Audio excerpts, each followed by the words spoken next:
Yine hücrem hasret kokar, İçimde kıyamet kopar.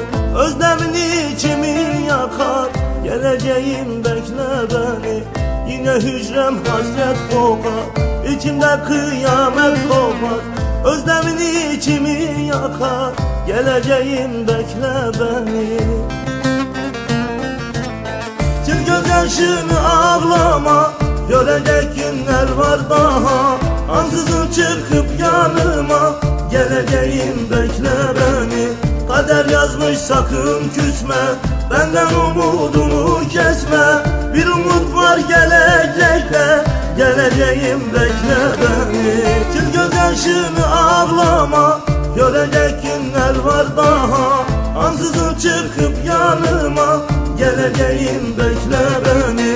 Kader yazmış sakın küsme, benden umudunu kesme.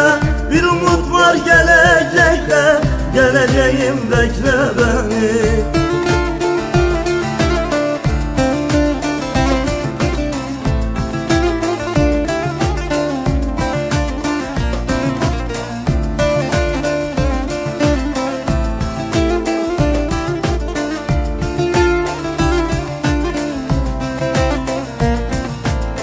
Tükendi kalmadı sabrım, senin için katlanırım.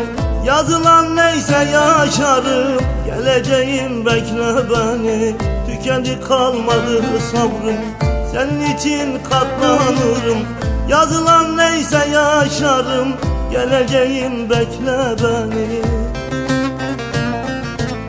Sil gözyaşını ağlama, görecek günler var daha. Ansızın çıkıp yanıma, geleceğim bekle beni. Kader yazmış sakın küsme, benden umudunu kesme. Bir umut var gelecekte, geleceğim bekle beni. Sil gözyaşını ağlama, görecek günler var daha. Ansızın çıkıp yanıma, geleceğim bekle beni. Kader yazmış sakın küsme, benden umudunu kesme.